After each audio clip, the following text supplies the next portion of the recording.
recording again.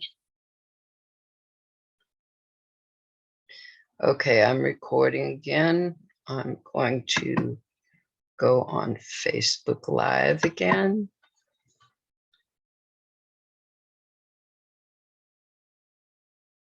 Hopefully everything got shut down when it got shut down.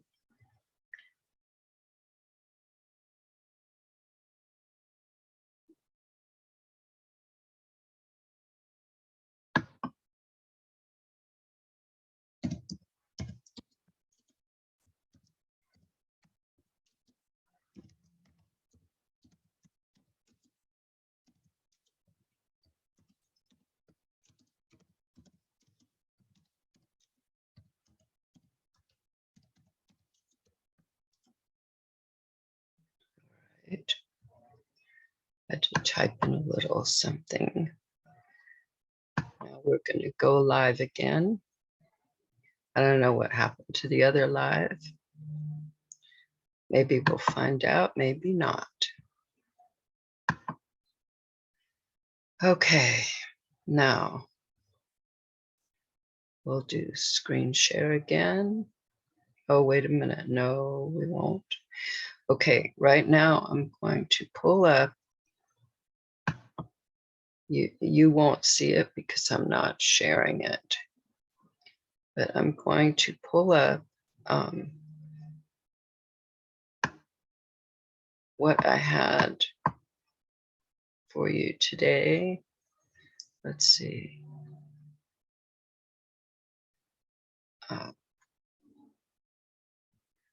Okay, this was one of them. And we should be able to get to this one.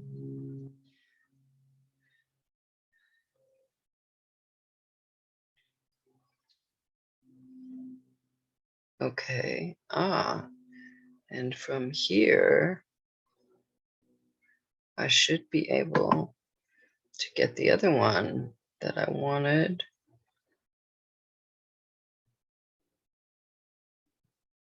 Here it is.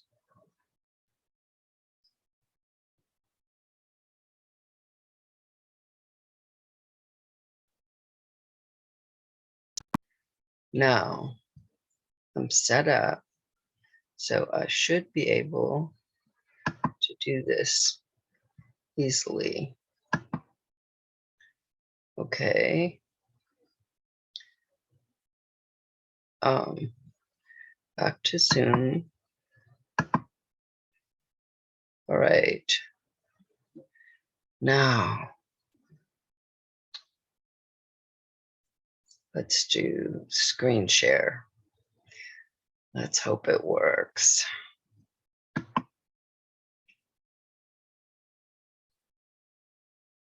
Okay.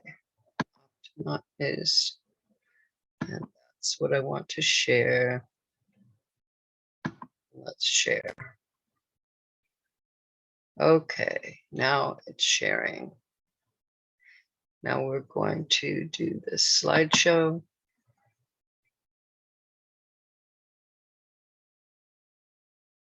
Right.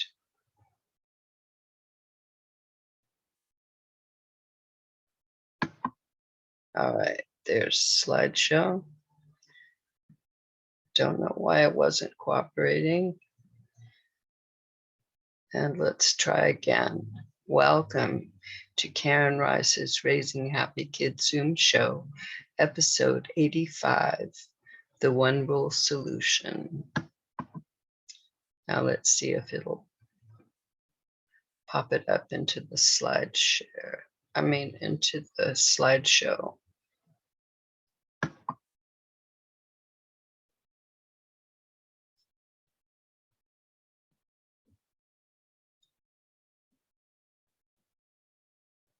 Huh.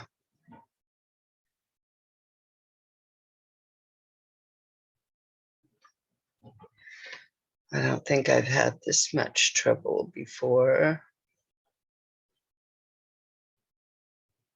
Ever.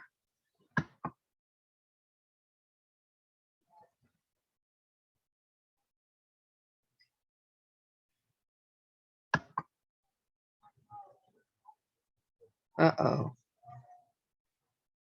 Stop share. Okay. I don't understand what's going on here.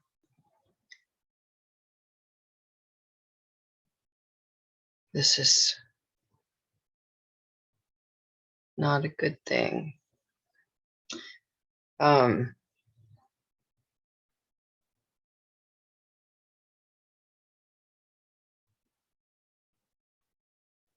Okay, I'm going to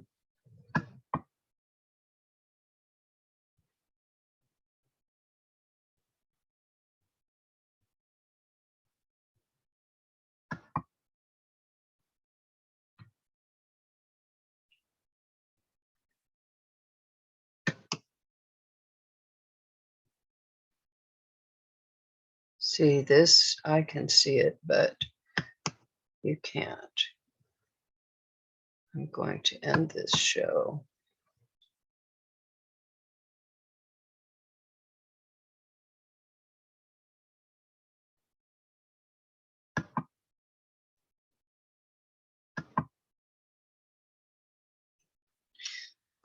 Well, this is quite interesting.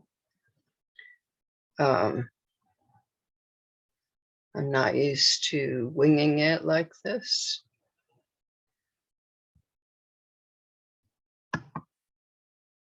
Okay, I closed down the slideshow.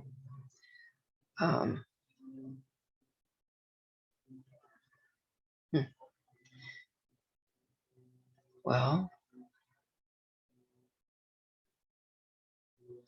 not sure what to do. I'm going to try something, see if it works.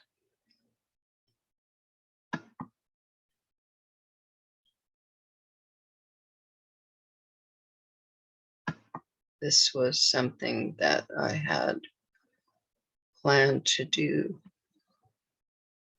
later after I did a couple of slideshows.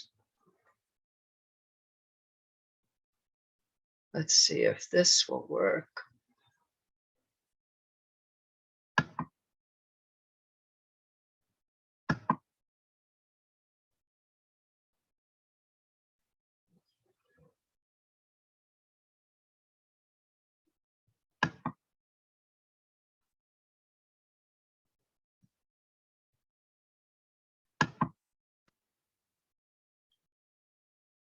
Okay, it says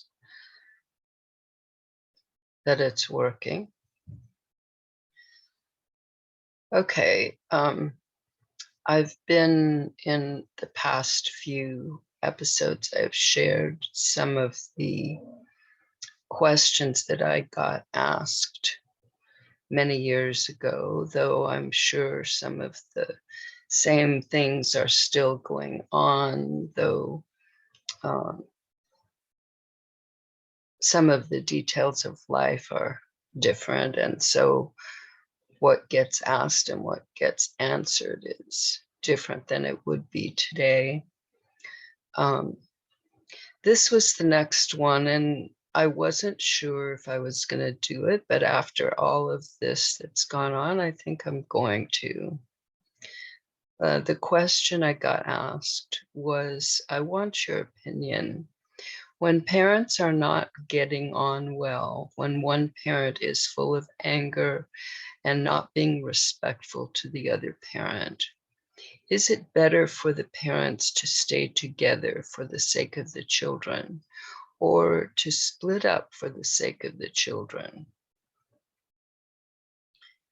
I know that this is a much discussed question today. You can find information on both sides. Those who believe that one must stay in the marriage for the sake of the children, no matter what, and those who believe that it is worse for the children to live in an atmosphere of hostility and fighting than to deal with a broken home. It seems clear from what you say that It is not good for things to stay the way they are. If in your heart of hearts you both want to stay together, there are many options for getting the help you both might need to make the necessary changes. In terms of the children, it is not good for one parent to be regularly disrespectful to the other. Since the parents are the most powerful and intimate models of appropriate human behavior for their children, this encourages the development of disrespect and putting up with disrespect as acceptable behavior between males and females.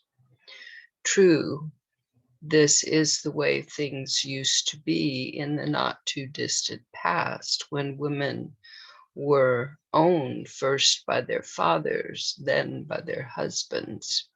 But we are no longer their property, and our behavior needs to reflect this. I think that the best lesson you can offer your children is how to be true to their inner guidance. Be an example of this for them. Explain what you are doing.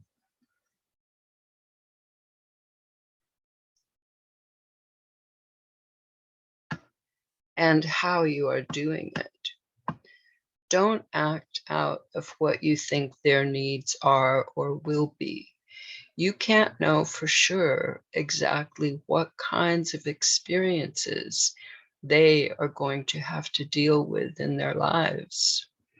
However, if they are practiced at following their inner guidance, that part of themselves that directs them to the wisest and most harmonious actions, they have something that never fails them, no matter what happens in their lives. If they want you to, discuss this situation with your children, since it is going to have an important effect on their lives. They need the opportunity to share their feelings, needs, and wishes, to give their opinions and participate in the decisions. It is critical that it is safe for them to talk about these things. It is also a valuable learning opportunity for them. Help them learn the truth of what is going on with their parents and how their parents are dealing with it. Later, when they are faced with difficult life decisions, they will have developed guidelines for thinking things through. They will have practiced this during a time in their lives when the impressions and lessons learned will stick. These discussions also give them the chance not to feel like the victims of something that just happens to them. They are part of it and kept up to date with the process. They will feel more power in their lives than if it is all decided and then told to them. This does not mean that the children will be glad about it if the parents ultimately decide to split up. They might be sad, but they will better understand why it happened and be more open to focusing on the benefits of the situation than just being frustrated and unhappy because something happened that they did not want to happen. If splitting up is the decision, make sure that your children get to decide where and when they spend their time as much as possible. If you are all used to working things out with mutually agreeable solutions, that is like the one rule. It gives them more confidence and self-respect. It also makes it easier for them to deal with difficult situations without letting those situations get them down, at least not for very long. Well, this is quite interesting to me because when I noticed the question, I didn't read the answer.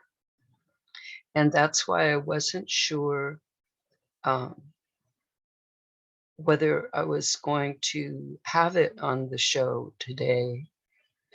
But I guess I am, and I did, and I'm really, really glad. And I still agree with all of this.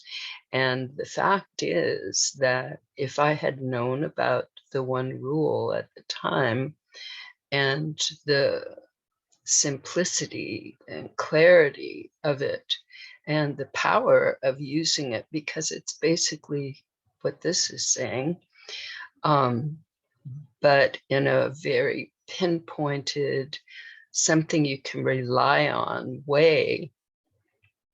Well, of course, it would have been written from that point of view of the one rule, using the one rule with your children in particular, but even also with your spouse. So this is quite interesting. Okay, I'm going to go on to the next one. Now, this is one I have used a lot, this question. I made a video of it. If you go to my YouTube channel, Karen Ryce, you can see the video that I made about bedtimes. It's come up a lot because it is one of the issues that is common in families. And I think this addresses a lot of that. So, okay, here we go. My daughter never wants to go to bed at her bedtime. She always stalls. Just one more. Do you have any suggestions to help her get to bed on time? Ask her for help. Sometime when you are both in a good mood and don't have anything stressful going on, tell her that you have a problem and that you need her help to solve it. Oh, in fact, I'm going to take a little break here. This was a theme of a story based on this that I wrote, which maybe I can go over. We'll see. There should be time, but I'll have to find it first. Okay.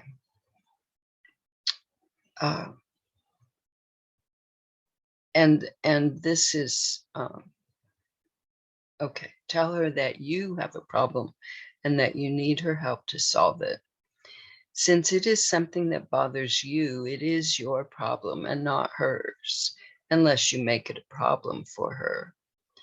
Tell her what you want or need her to go to bed at her bedtime without always having to do one more thing, but that you don't want to force her to do it. You don't want to force her to do something that she doesn't want to do. Explain the honest reasons that you want her to go to bed at the time that has been set for her bedtime. If you're not really clear on all the important reasons why that time has been chosen, you might think this out before you have the meeting. Make sure she has understood your reasons for wanting her in bed at a certain time. Ask her if she has reasons for not wanting to go to bed at her bedtime. She may have important reasons for her behavior. The critical thing here is that you both understand clearly what the other person needs and why. Take the time to clarify. Say things like, so you think, and then explain what it is that you think she's saying. Do you understand what I mean when, and so you explain what your needs are in maybe a different way than you said it before, trying to make sure that the communication is clear. Also remember that her parents are her models for appropriate behavior. Do you go to bed at the same time she is expected to? Do you usually stay up late? Children naturally balk at the double standard that this culture imposes on adults and children. They try to model their behavior on the behavior of their loved parents or their loved older brother. Just for information, not all cultures have bedtimes for children. Tell her that you would like her help to work out something about bedtime that agrees with her and agrees with you. There's the one rule, popping its little head up. Not its name, but its head and its heart. If this is an issue for her father or anyone else in the family, they should be at the meeting too. Make sure that everyone involved is agreeable to the meeting time. Then bring out your paper and pen. Explain that first you are both or all going to brainstorm for ideas. Make sure she understands that all ideas will be written down, but that only the ideas that you both like will be considered. If one person doesn't like an idea, it won't be used. Maybe it can be modified so that you both like it, but it won't be considered if someone still doesn't like it. Write down all ideas. It gets things flowing. Even ideas that seem totally ridiculous or mean or unrelated to the topic can result in finding what works. Now, this is definitely a possibility. Yes, it's definitely a possibility of how to go about it, but I think the one rule is much simpler because very often, especially if you are used to being in tune with your inner being, the first idea that pops up is going to be the one that will work. But like this says here, you might have to do some modifications. We'll see. Possible brainstorming ideas. I would often share this kind of thing in my newspaper column. These, of course, in case you didn't know, this is one of the columns that was actually printed in the newspaper during the time that I had the newspaper column. You might agree to a different time. She can go to bed at a different time each day, even if it's a few minutes different. And this time is decided the night before or that morning or after dinner, or you figure that out. She goes to her room, but goes to bed when she chooses. She goes to bed whenever she wants. She gets to sleep wherever she wants. She gets to sleep with someone whenever she wants to. Her cats get to sleep with her. Twice a week, she gets to go on night walks. She might agree to the present situation just because you've taken the time to find a mutually agreeable solution to this situation. If she gets told an hour before bedtime to start getting ready, if she sets a timer or an alarm clock for herself, leaving enough time to get ready, if she's totally responsible for getting herself to bed at the agreed upon time, she knows and understands all your reasons for wanting her in bed at that time. So those are just some possible results of this meeting. Okay, next question.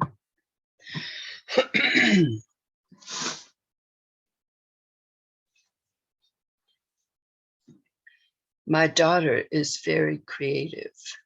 If she is not reading, she always has some project going, and I really appreciate this. However, she never wants to pick up after herself, and this has been going on for years. I'm not extremely orderly, but her disorder is too much for me.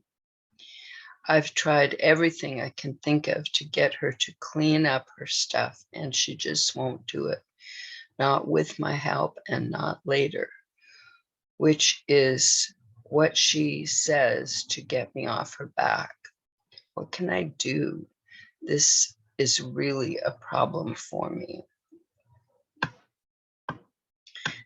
This is one of the times when you have to be clear in yourself that this is your problem. For whatever reason or reasons, this disorder is not a problem for her. She may never have a problem with disorder around her. Some people are like that. However, since you live, it should be, in the same house, it is important that a solution to your problem be discovered. A solution that works for both of you. There's the one rule. Since the disorder that overwhelms you is her creation, it is most likely that you will need her help and cooperation to solve your problem. Arrange a time with her, a time when you can be alone without any obvious distractions, a time that is suitable for both of you. If anyone else in the family needs to be involved, include them in this plan.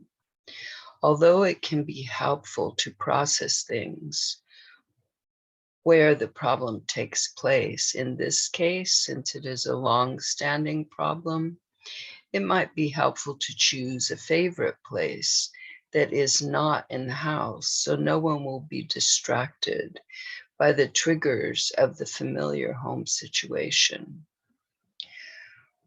Wherever you all decide to have your first meeting, be sure to bring paper and writing tools along, enough for everyone to write if they wish to do so. Explain that in brainstorming, it is important to write down every idea, but that only the ideas that are liked by everyone involved have a chance of being used. Unless an agreeable solution strikes you during this process, keep which is what would happen with the one rule. Keep the ideas flowing until no more are coming. Maybe part of one idea and part of another and part of a third will produce the results you're looking for. It is possible that the first session will not give you the results you are seeking.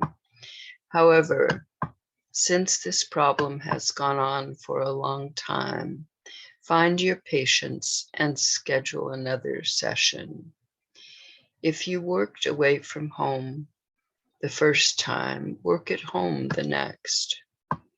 However, my experience has been that it only takes one session to discover what will work where children are involved, often only a few minutes. Since she has resisted cleaning up after herself for so long, it is possible that the solution will not involve her cleaning up after herself either. It may be that someone else in the family will clean up after her, and she will do something else for them. It may be that she will be willing to earn money for picking up her things, or she will ask you to pay a friend of hers for doing this work. The important thing here is, as always, is that whatever is decided is agreeable to all involved. There's the one rule.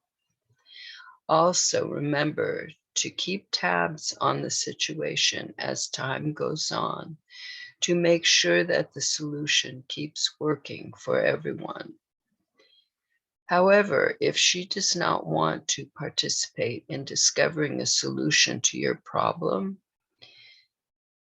feel free to tell her that since she does not want to help you, you will have to find a solution for yourself because you don't want to have things the same way anymore, if that is the truth. In other words, don't say that if that's not the truth. Then think for yourself, what do you need to do to most easily cope with the situation? Or have some friends brainstorm with you. Maybe you'll decide that you'll just continue to live with the disorder. Maybe you'll decide to box up everything of everyone's that's left around and put it into storage or in her room, or if it's just her stuff and if she has a room. Let people in the family know your decision. If they don't like it, if it causes a problem for them and they need it to be different, then they can participate in finding a mutually agreeable solution.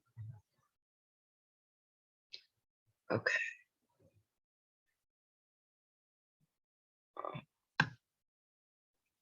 Let's see.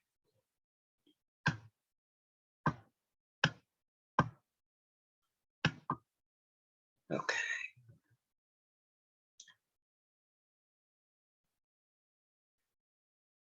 Because of the arrangement between their father and me, here's another question. Our two children are only together on the weekends. My alone time with each of them is great, but on the weekends, it's constant fighting. My son is older and basically wants nothing to do with his younger sister. She teases him and he hits her. It really bothers me. I realize that some people just don't get along with each other. Just their presence is an irritation to each other. And it is possible that people who relate to each other like this can be born into the same family. In this case, it might be best if they spent as little time together as they agreed to. However, I also know that it's great when our children enjoy each other's company, work, play, and explore together. If all of you want their relationship to be like that, then something can get worked out. Since they spend part of the week with you, during their time alone with you, you could explain that you have a problem and that you need their help to solve it. You could tell each of them that you need some time with them alone and together to talk about your problem and to figure out what can be done about it. Assure each of them that you won't be satisfied unless the solution is something that you all like. At the agreed upon time, whether it's right then or later, explain the problem from your point of view. Share your feelings and wishes, saying that you've been wondering if the situation has been a problem for them too. Offering your child an opportunity to explain his or her feelings and wishes, and an explanation of how they experience the situation.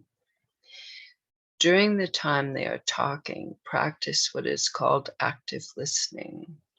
Make understanding and appreciative sounds and exclamations. Aha, how great! Really? To show that you are listening. When they get to pauses in their story or when you really need clarification, give your interpretation of what you just heard or what you think they felt. So you would like it if your sister, it sounds like that made you feel sad. If you're wrong, they'll correct you.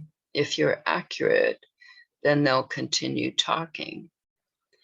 After you both have the same clear vision of the situation, it's time for brainstorming and negotiation. After your first individual sessions, unless they both want a joint session after that one with you, schedule another individual session with each child. At this time, tell your son or daughter whatever is not confidential about your session with the other child. Be sure to check out with each child whether or not there's anything in the session that they don't want you to share with their sibling. Make sure they both understand that in the joint session also. Make sure they both understand that in the joint session also. Any solutions have to be agreed upon by all involved. That's an awkward sentence, but hopefully you understand what it meant. If the decisions made would influence others in the family, then they might need to be at the meetings to make sure their decisions are considered in the final decisions. After decisions have been made and everyone agrees to do certain things to help the situation be different, it is important to keep communication open about the changes. Let people know how they're working for you. This is working great for me. That still bothers me. And ask others, if necessary, how things are working for them. Sometimes it's too easy to slip into old behavior patterns, especially if family members are not used to communicating frequently with each other about how things are in their lives. So, let's see.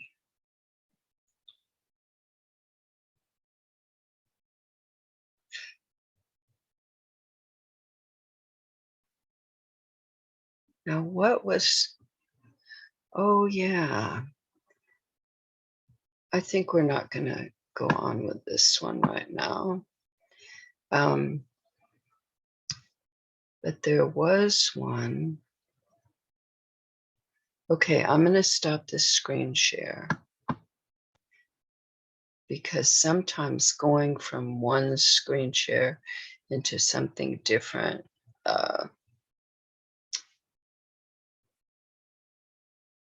it messes up. So far, what happened earlier is the worst mess up that I've had. That's lucky, I guess. Okay, let's see. I wanted to find the story. I think it's here. That was connected with bedtimes. Let's see. In fact, I even, I'm going to check if it's out here because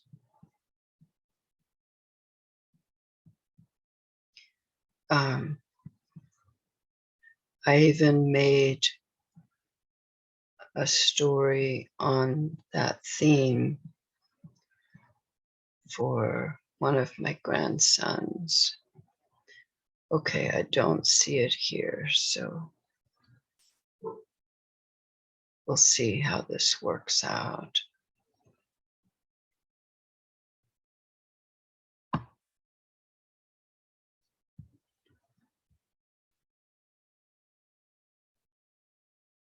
Okay.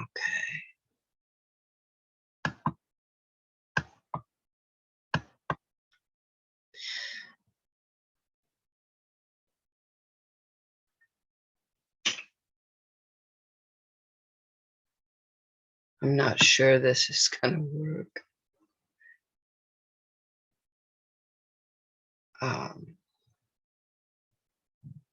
Or that it's even a good idea to do this right now, since I hadn't thought of this at all.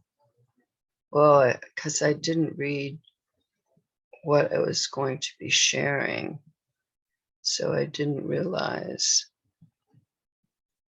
that there were, I did have,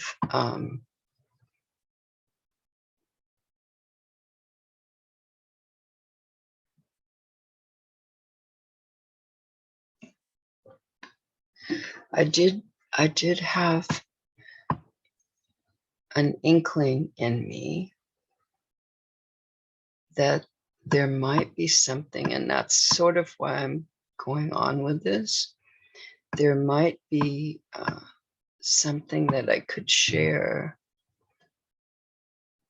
that was related to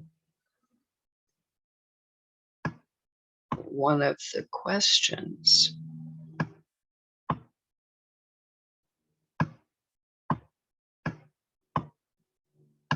And that's, as I say, that's why I am checking this out.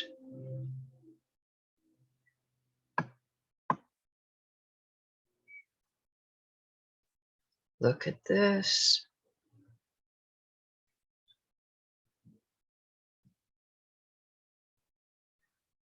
I'm going to see if this, wow.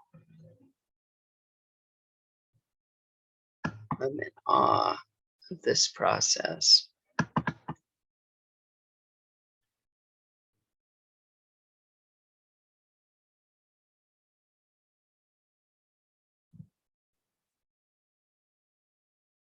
Okay. That's not what I had in mind.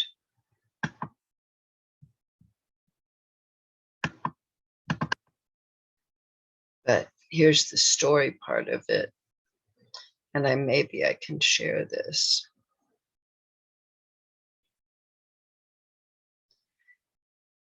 This was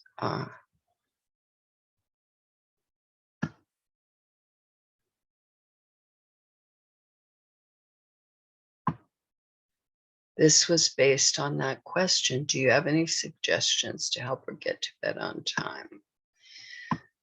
And I was writing this, I wrote this little booklet called the You Choose series. And it was based on,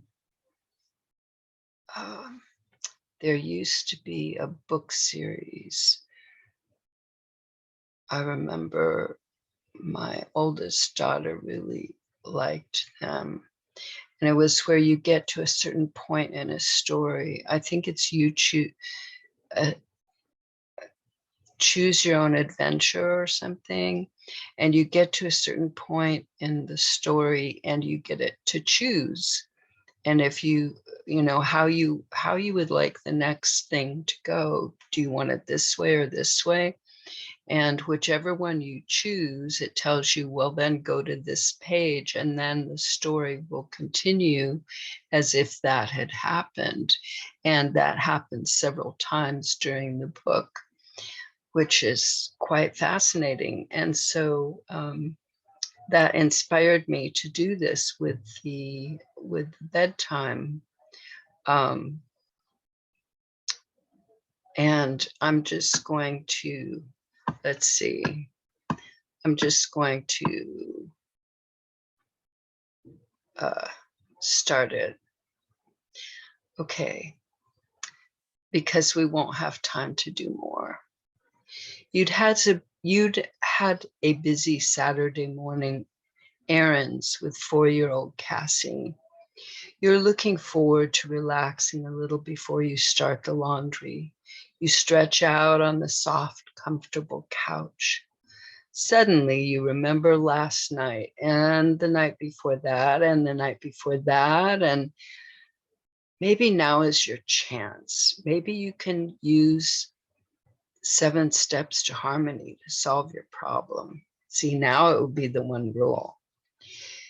You don't know, you don't want to go through dealing with Cassie stalling at bedtime again. One more story, Mommy, please. Cassie, I already read 3 extra stories. Or, Mommy, I'm thirsty. I want to get a drink of water, after she's already tucked in bed, or even after you think she is asleep. Or, Mommy, please stay till I go to sleep. And you do, and you fall asleep, and there goes your evening. Cassie is doing an animal floor puzzle right there in the living room. You decide to do it. Cassie, I'm having a problem and I need your help to solve it. Will you help me now? Okay, you choose answer 1. Okay, Mommy. You choose answer 2. I want to finish this puzzle. And then the story goes on. Okay. At least I found it. Okay, let's close this up. All right. I hope you have a great week and an enjoyable Thanksgiving. And no matter what, it struck me powerfully this week how important it is to keep focused on things that we are grateful for all the time. All the time. There's always something. It may be small, it may be big, but there's always something that you can focus on, that you can be glad that it's in your life, whether it's sunlight or water, whatever. So, and that will help anytime you start feeling less than good, get into being glad about what's in your life. Okay. Happy Thanksgiving and see you next week.